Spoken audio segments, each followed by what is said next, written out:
Rádio Rio de Janeiro, a emissora da Fraternidade, passa a apresentar Luz na Penumbra, programa que leva ao seu coração a mensagem da doutrina espírita.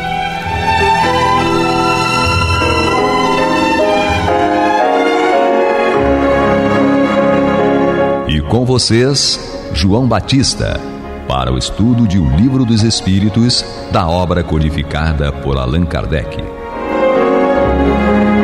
A paz do céu nos guarde e nos abençoe. Louvado seja nosso Senhor Jesus Cristo. E que possamos fazer do tempo esta dádiva que a todos nós é dada de maneira igual, um recurso a mais, para que possamos caminhar com mais equilíbrio, com mais coragem e com mais rapidez para a perfeição espiritual, que será conquista nossa e nos levará à verdadeira felicidade.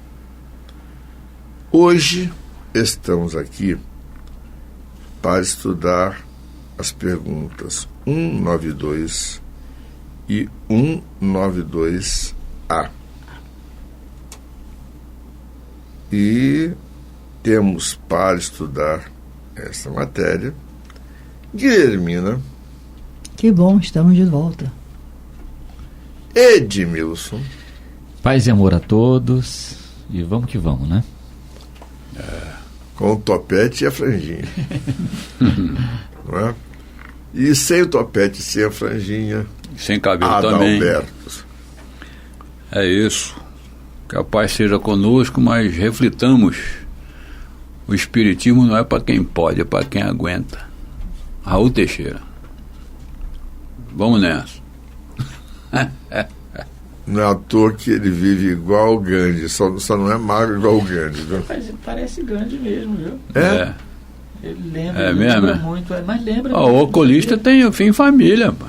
Ele adora Gandhi. Não sabiam disso, não? Você lembra realmente Gandhi? É mesmo? Então eu vou emagrecer e diminuir. Ele é o Gandhi grande. Muito.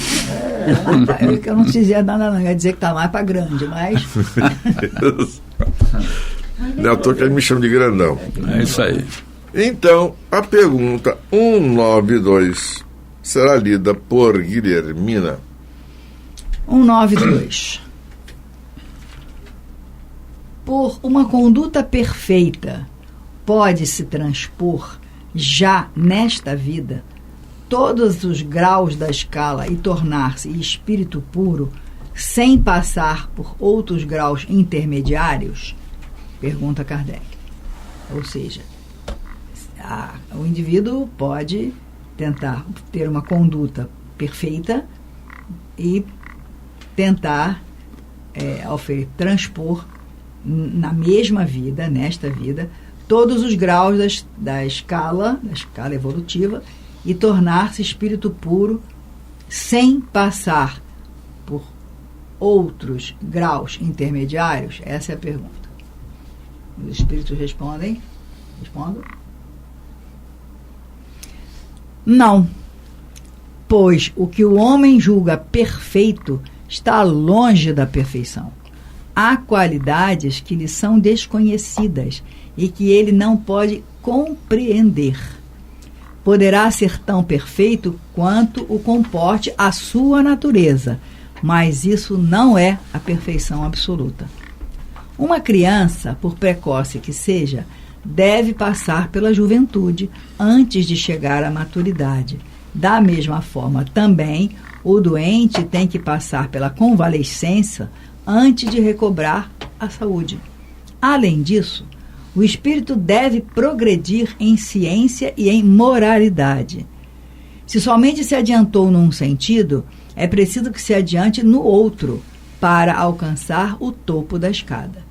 Quanto mais o homem se adiantar na vida presente, tanto menos longa e penosa serão as provas que virão depois. O que você diz a respeito disso?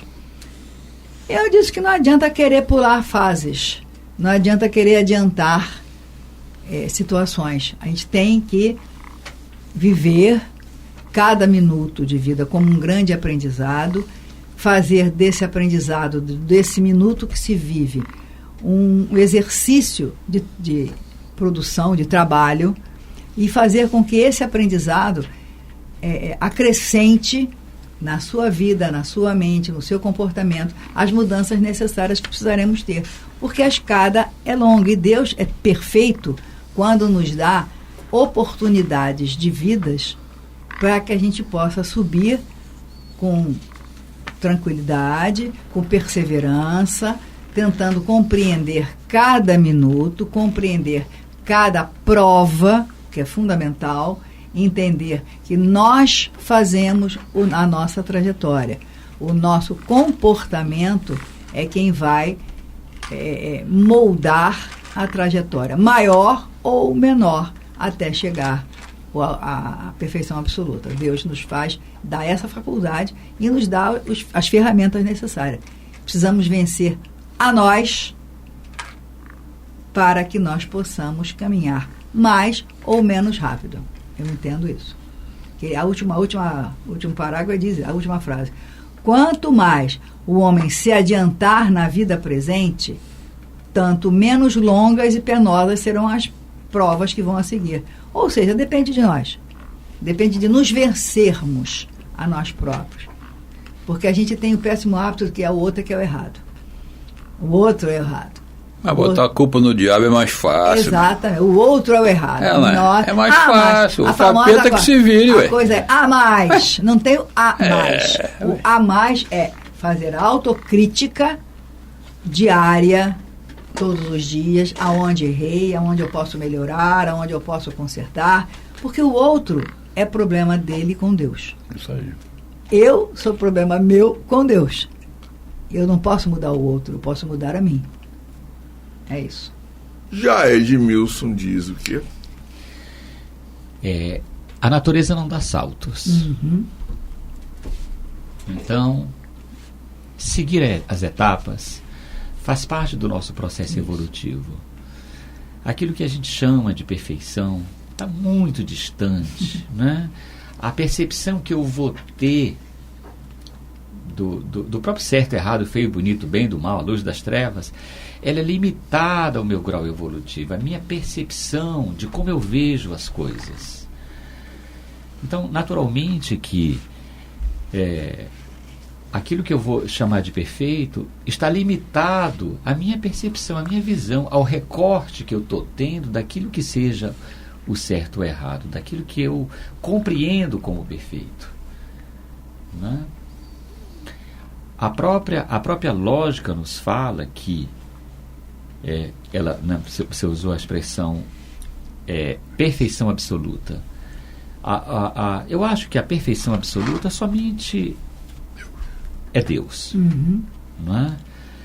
A nossa perfeição ela vai ser sempre relativa em relação a Deus. Se nós imaginarmos um círculo e colocarmos setas partindo desses círculos, e vamos imaginar que essas setas elas estão além desses círculos, vamos colocar as pontas dessas setas como Deus, e vamos imaginar esse círculo ficando cada vez maior, e isso representa a nossa evolução. Mas à medida que nós vamos evoluindo, nós jamais atingiremos essas setas, porque elas estão sempre além. Não é? Então a nossa própria imaginação ela nos diz o seguinte: se imaginarmos o infinito, o que há para além do infinito? O que tem depois? O que tem depois? Então é mais fácil imaginarmos o infinito como o finito, porque fica complicado de imaginarmos uma barreira no infinito. E por tempo, se imaginarmos uma eternidade, vai chegar um momento em que a gente vai pensar assim, bem, mas a minha imaginação ela vai até aqui. Mas a minha própria minha imaginação me diz que tem algo além desse limite. Então, aquilo que eu compreendo por perfeição, a minha própria imaginação também me diz que existe algo além disso. Então, o processo evolutivo ele é eterno e infinito. Com certeza. E por eternidade, nós compreendemos que sempre deve existir algo além daquilo que nós colocamos como uma barreira. Se nós imaginarmos um número como infinito, a nossa própria imaginação nos diz que podemos acrescentar sempre um número 1 a mais. Então nós temos essa eternidade e esse infinito para evoluir. E aquilo que nós chamamos de perfeição será sempre relativa em relação ao Pai Criador. Adalberto. Rapaz, eu fico me perguntando constantemente. E por que eu fico me perguntando, né? Até quando? Essa pergunta quem faz na realidade é a professora Anália Emília Franco, numa psicografia alguns anos atrás. Até quando? E a gente pode acrescentar como resposta: até quando eu vou ficar agarrado às paixões do mundo? Até quando eu vou ler livro espírita e não vou compreender, mas não vou vivenciar o que está na codificação, no Evangelho Redivivo? Até quando eu vou ter preconceito? Até quando eu vou ficar nessas situações que vai me deixar agarrado na vida presente, que cedo ou tarde, pela lei de progresso, eu vou ter que sair do corpo físico e voltar para outro corpo físico. E dependendo do que, como eu viva aqui, como será esse novo corpo físico? Será que não serei um aleijão? Será que eu terei um corpo chamado, entre aspas, perfeito? Mas o que é perfeito para o espírito? Ou é necessidade para o espírito? Reencarnar surdo, mudo, cego, autista, Down, aleijão, seja lá de que for. Porque se eu vivencio hoje, nessa existência, bocudo, né, como dizem lá no passado, fofoqueiro de hoje, qual será o meu corpo físico no futuro? Se eu ficar... Hã? Pode reencarnar mudo.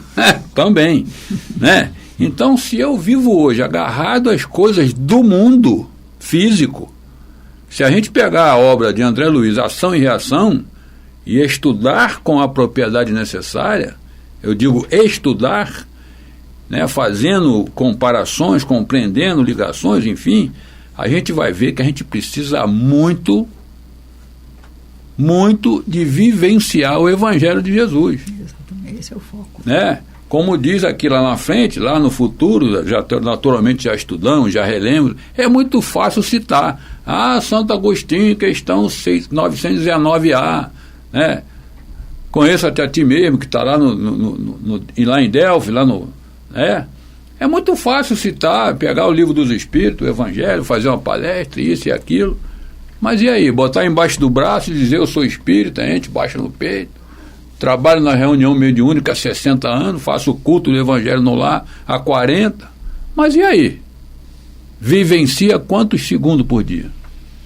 Então, quando a resposta está aqui, ó, quanto mais o homem se adiantar na vida presente, tanto menos longas e penosas serão as provas que virão depois. Então a gente está ensaiando aqui com algumas provinhas, é uma cardiopatia ali, é uma artrose acular, né?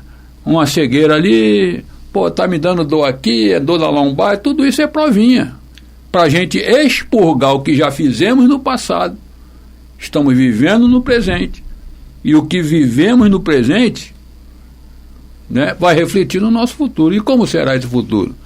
Depende de nós, de você que está nos ouvindo, para a gente colocar em prática isso. E a pergunta que deixa-se no ar: até quando? Muito bem colocado, viu? A eternidade toda, amigo. Até quando eu vou ficar jogando sinuca, naquela sinuca de bico? Para quem joga sinuca, né? Fica ali no canto da caçapa, é ruim de sair. Até quando eu vou ficar dando murro em ponta de faca? Até quando eu vou ficar botando na mochila do diabo? Bota na mochila do capeta, que ele que se vire. Porque quando a gente ganha o dinheiro, ó glória. É ou não é? Mas quando tropeça no meio fio, né? Bota a culpa no prefeito. E eu disse para a senhora um dia: minha senhora, o prefeito não está nada com isso não, a senhora que não olhou para o chão, tinha um paralelepípedo aí, pô. Se a senhora olhar para o chão direitinho, a senhora vai ver, pô. Não se preocupe, a senhora já passou de 20, eu também já passei. Naquela época a gente não tinha artrose, não tinha artrite, agora está todo mundo aí complicado. Então, até quando? Não depende só de nós. Como diz Raul lá, né? Não o Teixeira, mas o Seixas. Vamos ficar esperando a morte chegar com a boca cheia de dente? Tem que ir à luta, meu irmão. Né? Passarinho que acorda à tarde, come fruta verde. Diz o cara lá, antigo lá da madrugada, Adeson Alves. Né, João? É como dizem muitas pessoas, que eu tenho um livro agora recente, meu amigo nosso, que faz teatro espírita, o Renato Prieto. Uhum.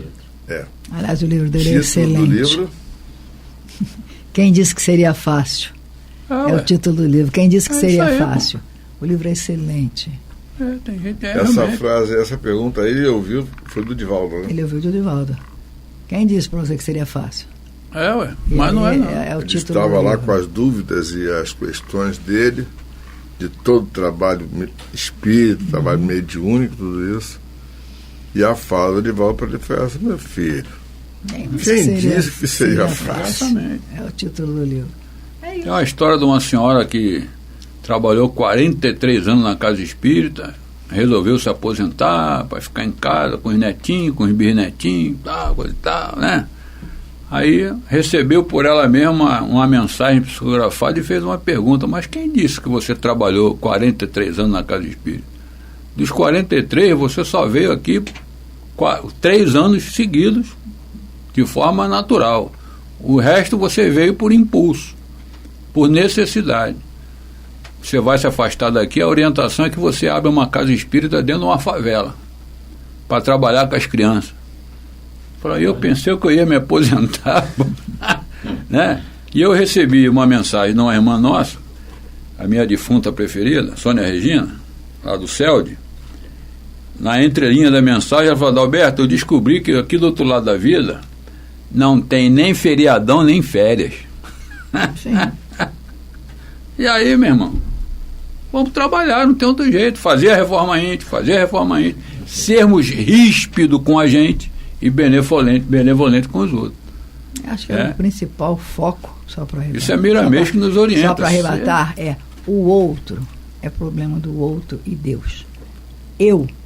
Sou eu e Deus. Então eu vou cuidar das minhas atitudes, das minhas ações, do que eu tenho que fazer, do que eu preciso fazer, e o outro. Exemplificando com o exercício do exemplo para o outro também seguir, né? Exatamente. Então agora nós vamos ouvir a nossa vinheta. Você está ouvindo pela Rádio Rio de Janeiro o programa Luz na Penumbra, com estudo de O Livro dos Espíritos, na apresentação de João Batista. Então, pergunta 192A. Edmilson. Dando sequência, pergunta 192A. Essa pergunta parece ser curtinha, viu? É, né? Mas dá um seminário. Exato. Pois é, né? Pergunta: o homem pode, ao menos, garantir para si, já na vida presente, uma existência futura menos cheia de amarguras? E a resposta é óbvia: sim, sem dúvida. Pode abreviar a extensão e as dificuldades do caminho. Só o negligente permanece sempre no mesmo ponto.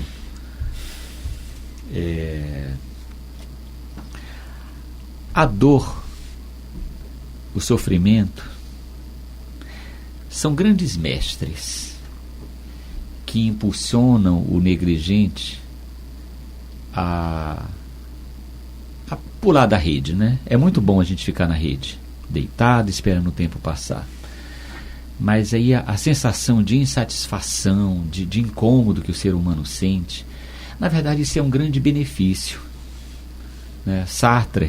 Jean-Paul Sartre, no livro dele A Idade da Razão, que ele fala da dor humana, que ele chamou isso de existencialismo, ele não soube encontrar uma solução para isso. Mas o Espiritismo nos mostra que o incômodo que a gente sente, porque realmente quem sente o incômodo é o negligente. Porque aquele que trabalha, aquele que está diariamente buscando, que está colocando a mão na massa mesmo, ele sente o cansaço. Sim. O que é normal. Mas ele não sente a sensação do desconforto. Né? Conta-se que Leonardo da Vinci ele foi convidado para pintar o rosto de Cristo. Então ele buscou entre a nobreza um modelo e não encontrou. Ele estava indo para a casa dele, numa tarde ensolarada, e ele viu um homem que estava capinando à frente da casa. E esse homem tinha os cabelos longos, a moda nazarena, né, partido ao meio, e esse homem estava descansando assim, com o queixo sobre o cabo da enxada. E ele ofereceu então umas moedas de ouro, a cada 5 minutos uma moeda de ouro, porque esse homem servisse de modelo. E ele terminou então o modelo, né, que seria de Jesus, o esboço de Cristo. Anos depois ele foi convidado para pintar Judas. Então ele buscou nos presídios um rosto que simbolizasse o Judas. E aí ele finalmente encontrou um homem que parecia personificar. Então ele conversou com o diretor da prisão e disse: olha, eu encontrei um modelo para Judas. E o diretor da prisão disse: olha, mas você não pode ficar muito próximo a ele, porque ele é um homem perigoso, ele é um assassino, motivo pelo qual ele se encontra aqui na prisão. Então eu vou colocar um guarda a postos. E ele então pediu que o retrato pedisse uma certa iluminação para que ele então pintasse aquela figura. Num determinado momento da pintura, já várias horas depois, ele começou a ficar um pouco estranho, porque aquela pintura que ele estava pintando lembrava muito a face de Jesus. E ele, muito estranho, achando aquele estranho, ele perguntou. Ele estava meio pensativo e o homem olhou para ele e disse: você não recorda de mim? E o Leonardo da Vinci disse: não. Ele disse: há anos atrás eu estava capinando à frente de casa e você pediu que eu servisse de modelo para pintar o rosto de Jesus. E eu servi de modelo. Com as moedas de ouro que eu ganhei, eu me prostituí, traí minha esposa, vivi nos bordéis tomando vinho e me apaixonei por uma prostituta, e ela, como a vida dela era se envolver com outros, e eu, enciumado, matei ela. Por isso estou aqui. E os meus cabelos foram cortados, a minha barba cresceu, hoje o meu olhar é de tristeza e de angústia. Eu não soube aproveitar, eu não soube valorizar as oportunidades que a vida me deu. E aí fica essa lição de vida, né? Que cada um de nós tem um Deus dentro de nós, tem um Cristo dentro da gente, né? E que soubermos valorizar as lições, as oportunidades que a vida nos entrega e nos oferta gratuitamente, né? Como João sempre fala na vinheta, né? O tempo que nos é ofertado a todos de igual maneira. Então nós, com o nosso livre-arbítrio, poderemos ou não malbaratar essas oportunidades que o Papai do Céu nos oferta. Exatamente. A todos, né? Então que saibamos valorizar isso. Que possamos, então, nessa vida, valorizar e aproveitar essas oportunidades, não teoricamente, mas que possamos tentar na prática, né? É um exercício. Não é fácil. Mas que possamos abreviar, não somente nessa vida, mas também de sabores que teremos em vidas futuras, porque quando fazemos o bem nessa vida, a recompensa, a paz espiritual, ela já é imediata, não é? Então que Papai do Céu nos abençoe, não é? Exatamente. Bom, gente, o Edmilson sintetizou, desenvolveu e fechou o assunto. Eu não tenho como comentar mais nada. Acrescentar sim, comentar é melhor calar a boca. Mas não é? Ué. Mas a inspiração, quando chega, ela chega. Não, eu não vou acrescentar mais nada. É refletir de tudo isso. Refletir as oportunidades. Nada como uma bela história verdadeira. Exato. Sim. Coisa bem para nos trazer simbólica, simbólica. E a gente pensar a respeito. Exatamente. Se botar em prática. Exatamente, pôr em prática. Então, que Papai do Céu nos guarde, nos abençoe. Que louvado seja nosso Senhor Jesus Cristo. E que possamos fazer do tempo esta dádiva que a todos nós é dada de maneira igual, um recurso a mais, para que a nossa caminhada seja a cada dia mais firme e consistente na conquista dos valores espirituais que nos levarão à verdadeira felicidade. Graças a Deus. Graças a Deus. Você está ouvindo o programa Luz na Penumbra.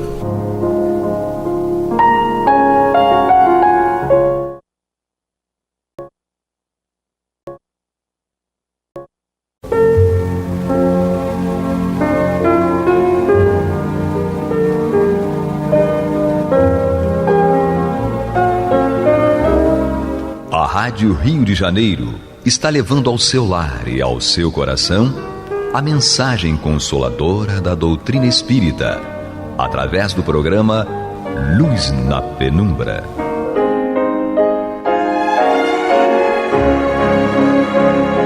E com vocês, Antônio de Pádua Barbosa, para comentar o Evangelho segundo o Espiritismo da obra codificada por Allan Kardec. Muito boa noite, meus amigos. Estamos de volta aqui ao nosso programa Luz na Penumbra, no qual nós comentamos o Evangelho segundo o Espiritismo de Allan Kardec. Nós estamos em seu capítulo 5, Bem-aventurados os aflitos, e hoje nós vamos estudar seu item 19, o mal e o remédio. Trata-se de uma mensagem de Santo Agostinho, em Paris, 1863. Ele nos diz o seguinte: será a terra um lugar de alegrias, um paraíso de delícias? A voz do profeta não ressoa ainda aos vossos ouvidos? Não proclamou ele que haveria choro e ranger de dentes para os que nascessem nesse vale de dores? Vós que nele viestes sofrer, esperai, pois, lágrimas ardentes e sofrimentos amargos. E por mais agudas e profundas que sejam as vossas dores, voltai os olhos para o céu e bendizei o Senhor por vos ter querido experimentar. Ó homens, então só reconheceis o poder do vosso Senhor quando Ele vos haja curado as chagas do corpo e coroado vossos dias de beatitude e felicidade? Então não reconheceis o seu amor, senão quando vos tenha adornado o corpo de todas as glórias e lhe haja restituído o brilho e a alvura? Imitai aquele que vos foi dado para exemplo, tendo chegado ao último grau da abjeção e da miséria, deitado sobre um monturo, disse ele, Jó, a Deus: Senhor, conheci todas as alegrias da opulência e me reduzistes à mais absoluta miséria. Obrigado, meu Deus, por haveres querido experimentar vosso servo. Até quando os vossos olhares se deterão nos horizontes que a morte limita? Quando, afinal, vossa alma quererá lançar-se para além dos limites de um túmulo? Mas ainda que chorasseis e sofresseis a vida inteira, que representa isso ao lado da eterna glória reservada ao que tenha sofrido a prova com fé, amor e resignação? Buscai, pois, consolações para os vossos males no futuro que Deus vos prepara e a causa dos vossos males no passado, e vós, que mais sofreis, considerai-vos os bem-aventurados na terra. Santo Agostinho está nos traçando aqui um quadro interessante, porque, na realidade, nós temos certeza, ciência de que o planeta nosso ainda está na fase de expiações e provas. Expiações das nossas faltas no passado e provas de que já estamos recuperados, regenerados. Então vamos passar nesse período, enquanto estivermos aqui, por muitas dores, muitos sofrimentos, muitas decepções. Isso nós temos ciência. Porque, como ele disse, será que nós só esperamos de Deus aquela hora em que Ele nos dá benesses, nos traz alegrias, consolações? Não, Deus nos dá aquilo que nós plantamos. Plantamos, vamos colher. Então nós temos que assumir a responsabilidade do nosso plantio e colher aquilo que plantamos. Então isso nos traz ciência de que temos que encarar todas essas dificuldades com muita resignação, muita consciência, muita compreensão e com muita fé no futuro. Porque se estamos agora resgatando essas coisas do passado, com certeza não estaremos mais plantando coisas erradas e o nosso futuro se vislumbra como promissor. Essa é a ideia que ele está passando aqui. Então ele diz para a gente buscar as nossas consolações no futuro que Deus nos prepara. Porque nós estamos agora passando pela dificuldade, mas temos certeza que com esses conhecimentos não estamos mais plantando coisas horríveis. Então Deus nos prepara as coisas para um futuro promissor. Por isso que Jesus diz que nós podemos ser considerados bem-aventurados, porque estamos sofrendo agora. Os que não são bem-aventurados vão sofrer no futuro, porque hoje continuam plantando aquilo que não se deve plantar. Então, vão colher no futuro. Esses não são bem-aventurados. Bem-aventurados somos nós, que estamos colhendo agora o sofrimento, mas no futuro não vamos mais colher isso. Chega ele aqui. Como desencarnados, quando planáveis no espaço, escolhestes as vossas provas, por vos julgardes bastante fortes para as suportar. Interessante. Sabedores daquilo que fizemos, sabendo também que vamos reencarnar, sabemos também naquele momento que vamos passar por toda essa história aqui. Ninguém veio aqui sem saber. Por que murmurar agora? Então por que vai reclamar? Vós que pedistes a riqueza e a glória, queria sustentar a luta com a tentação e vencê-la. Exatamente. Se nós escolhemos, não, eu preciso passar pela prova da riqueza, da ostentação, então vem com a riqueza e com a ostentação para tentar ser o menos perdulário, o menos gastador, o mais caridoso. Mas terão que resistir à tentação que a riqueza traz. Então, será que nós vamos realmente passar por essa prova? Vós que pedistes para lutar de corpo e espírito contra o mal moral e físico, já sabias que quanto mais forte fosse a prova, tanto mais gloriosa seria a vitória e que se triunfasseis, mesmo que o vosso corpo fosse lançado num monturo, dele ao morrer se desprenderia uma alma de resplendente alvura, purificada pelo batismo da expiação e do sofrimento. Então nós sabíamos que íamos passar por essas dores físicas e morais, mas que ao terminar a nossa prova aqui, seríamos recebidos na glória da espiritualidade. Então não podemos ficar agora aqui resmungando e reclamando dessas coisas. Nós temos aqui ter consciência de que vamos passar, não é bom, não é gostoso, é ruim, mas é o que tem pra gente. Foi o prato que nós escolhemos no passado. Agora, quando vem um serviço e diz que não gosta, você pediu isso, como é que agora diz que não gosta? Tem que comer isso aí e PT saudações. Quando terminar isso, se comer direitinho, tudo direitinho, prato raspado, aí terminou a prova, aí você pode correr para o abraço. Mas enquanto a prova estiver em andamento, tem que suportá-la com resignação, muita paciência, muito amor, muita caridade. Que remédio, então, prescrever aos atacados de obsessões cruéis e males cruciantes? Só um é infalível. Quer dizer, qual é o remédio para toda essa encrenca pela qual nós estamos passando. Só um remédio é infalível: a fé, o apelo ao céu. Se no auge dos vossos mais cruéis sofrimentos entoardes hinos ao Senhor, o anjo, a vossa cabeceira, vos apontará com a mão o sinal da salvação e lugar que um dia ocupareis. Então, o remédio, como eu costumo dizer, é apelar para quem sabe mais que nós. Quem sabe mais, Deus, os nossos espíritos amigos, eles vão cuidar de nós, se entregarmos de coração para eles o nosso problema e aguardar a resposta, a solução, que com certeza virá. De repente não vai acabar com todo o problema, mas com certeza vai diminuí-lo ou vai nos dar muita força para suportar o problema.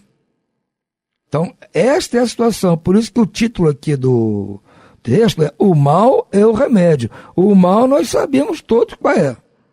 E o remédio ele está nos dando agora. Qual é o remédio para este mal que nós estamos passando? Fé e o apelo ao céu. A fé é o remédio certo para o sofrimento. Mostra sempre os horizontes do infinito diante dos quais se esvaem os poucos dias sombrios do presente. Não nos pergunteis, portanto, qual o remédio que curará tal úlcera ou tal chaga, para tal tentação ou tal prova. Lembrai-vos de que aquele que crê se fortalece com o remédio da fé e que aquele que duvida um instante da sua eficácia é punido imediatamente, porque logo sente as pungentes angústias da aflição. Então, ele está garantindo aqui para nós que o remédio é esse, o remédio para as úlceras, para as chagas, para as tentações, para a prova, é apelar para a espiritualidade, que está aqui disposta incessantemente a nos ajudar. E vamos pedir ajuda. E lembrai-vos que aquele que se fortalece com o remédio da fé, então aquele que acredita e tem fé que o apelo a quem sabe mais, quem pode mais, vai nos ajudar a enfrentar o problema, vai ter a cura, ou pelo menos vai minorar o sofrimento. Agora, aquele que duvida da eficácia desse remédio é punido imediatamente, porque logo sente as pungentes angústias da aflição, porque a primeira coisa que ele vai sentir é a aflição, porque não está resolvendo. Ele não acredita. Como é que vai resolver algo que ele não acredita? Se eu não acredito, como é que eu vou achar que isso vai resolver? Eu não acredito nesse remédio. Vai tomar, não vai funcionar, gente. Para o remédio funcionar, você tem que acreditar que o remédio vai funcionar. Ah, eu vou tomar, mas acho que não funciona. Não funciona mesmo. Só funciona para quem acredita. A fé em Deus, a fé na espiritualidade de nossa amiga, funciona e muito. Agora, só para quem acredita, para quem tem fé. O Senhor marcou com seu selo a todos os que nele creem. O Cristo vos disse que com a fé se transportam montanhas. Eu vos digo que aquele que sofre e tem fé como amparo será colocado sob a sua proteção e não mais sofrerá. Os momentos das mais fortes dores lhe serão as primeiras notas alegres da eternidade. Sua alma se desprenderá de tal maneira do corpo que, enquanto este se contorce em convulsões, ela plana nas regiões celestes, entoando com os anjos hinos de reconhecimento e de glória ao Senhor. Felizes os que sofrem e choram, que suas almas se alegrem, porque Deus as cumulará de bem-aventuranças. Dito por Santo Agostinho. Ele tem conhecimento de causa, pela vida que ele levou aqui. Ele sabe. Está nos passando, como se costuma dizer na gíria, está nos dando a dica de como nós temos que lidar com os problemas. Porque quando nós temos qualquer tipo de problema na nossa vida comum, na nossa vida diária, na nossa vida corriqueira, problemas vão aparecer, dos mais simples aos mais complicados. Se nós estamos indo para o trabalho, estamos indo de carro, de repente fura um pneu, é um problema. Temos horário para chegar no trabalho. furou um pneu. É um problema sério. E o que eu posso fazer? Eu tenho que resolver o problema. Então eu tenho que ter calma, respirar fundo e começar a resolver o problema. Porque pelo menos este problema tem uma solução. Eu vou descer e vou trocar o pneu furado pelo pneu de reserva. Ah, mas isso vai demorar tempo, eu vou chegar ao trabalho atrasado. Antigamente não tinha modo de você avisar o patrão que você vai chegar atrasado porque furou um pneu. Hoje você tem um celular, você pode avisar, olha, eu vou chegar atrasado porque me furou um pneu aqui, eu vou ter que trocar o pneu. Então você tem que administrar o problema. Ou se você não consegue, como na minha idade, não tem mais força para trocar um pneu, eu vou chamar o seguro, o reboque, alguém para me ajudar. Então eu tenho que administrar o problema. Não adianta eu ficar chutando o carro, xingando, reclamando. Isso não vai resolver o problema. O problema está lá, já aconteceu. Eu preciso tocar a vida para frente, passar por cima deste problema. Então eu vou administrar o problema, buscar a solução para o problema. Ah, mas tudo bem, o que eu perdi nisso? O tempo, realmente, o tempo é irrecuperável. Perdi um tempo, talvez me sujei lá com a graxa, com alguma coisa. Ah, mas estava chovendo, me molhei. Pode acontecer, mas eu tenho uma solução, eu vou implantar a solução e vou resolver. Em último caso, vou ficar esperando chegar o socorro para resolver. Mas eu tenho que administrar. Isso vale para qualquer problema da nossa vida, por mais terrível que seja. A morte de um ente querido é um problema seríssimo, seríssimo. Mas nós temos que administrar essa perda. Fazer todos os trâmites burocráticos que são necessários para este fato. Tenho que fazer isso. Eu mais tarde vou ter que aceitar a perda, a falta daquela pessoa, mas tenho que administrar essa dor com o tempo. Então eu tenho que pedir ajuda a quem? Aos meus amigos espirituais, que me consolem, que me tirem da cabeça toda hora ficar pensando nisso, para eu pensar em outras coisas, para não sofrer tanto. Eu tenho que administrar o problema. Ficar brabo com o problema não está nem aí para minha brabeza, para minhas grosserias. Não está nem aí.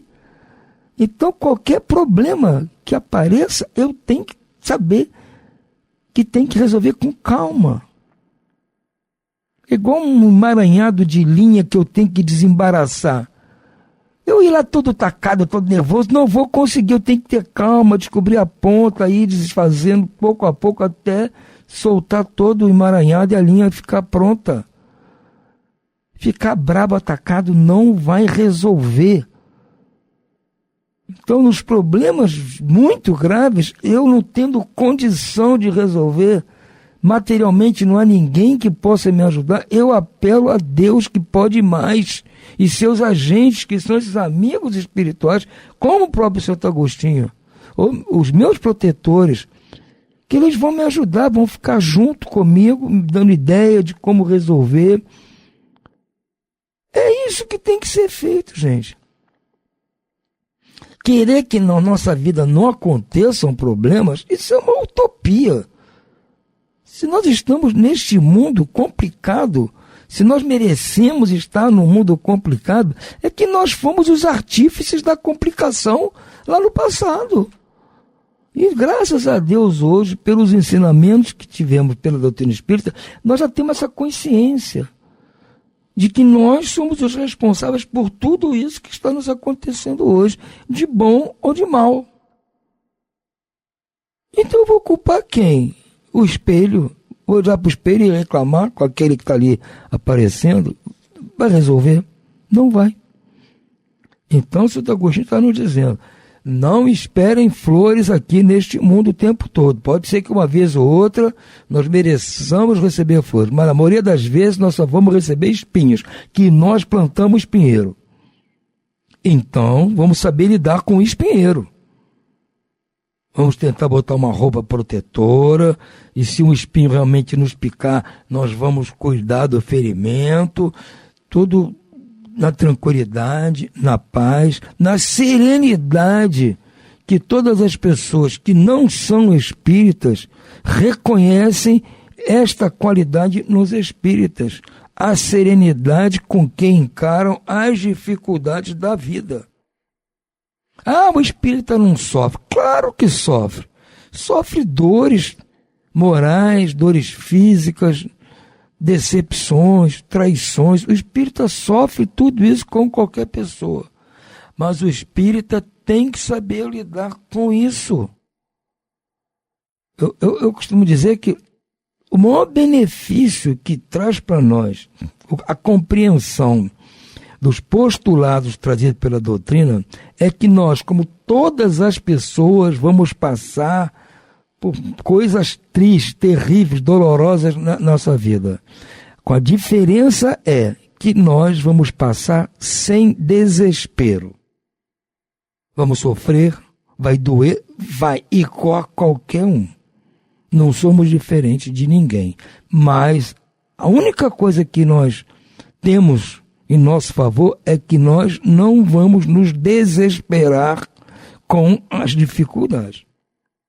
Vamos tentar agir com calma, frieza, serenidade e tentando resolver. Porque no momento que nós nos dedicamos a resolver os nossos problemas, nós estamos usando o remédio ensinado por Santo Agostinho. E aí vem ajuda, vocês têm certeza que vem ajuda. E toda aquela dor, todo aquele sofrimento vai ser muito menor do que seria se nós estivéssemos desesperados, atacados, assim, agredindo outras pessoas que não tem nada a ver com a história. E o cara chegou hoje atacado, furou um pneu dele na rua, ele tá que tá hoje. Será que vai ter que ouvir isso quando chegar no trabalho? Você chega a bater na porta, xingando a secretária, mandando office boy não sei para onde. Que isso?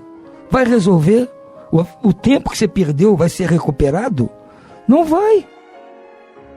Então vamos pensar com calma e aceitar essas instruções de Santo Agostinho. Por hora nós vamos ficando por aqui e desejo a vocês todos muito boa noite e muita paz.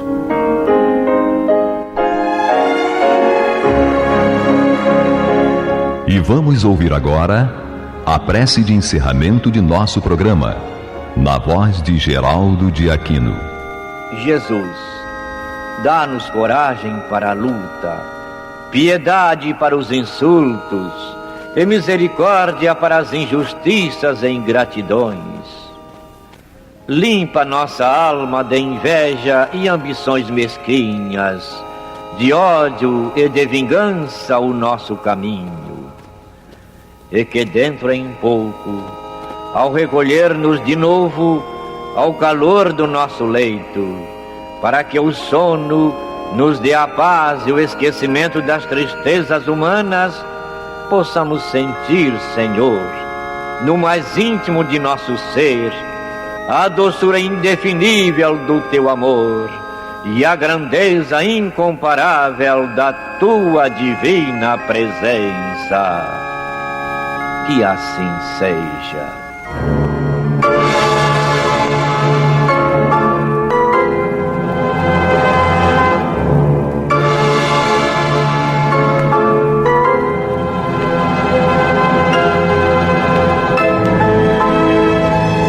Acabamos de apresentar o programa Luz na Penumbra, que voltará a ser apresentado amanhã às 21 horas nesta emissora.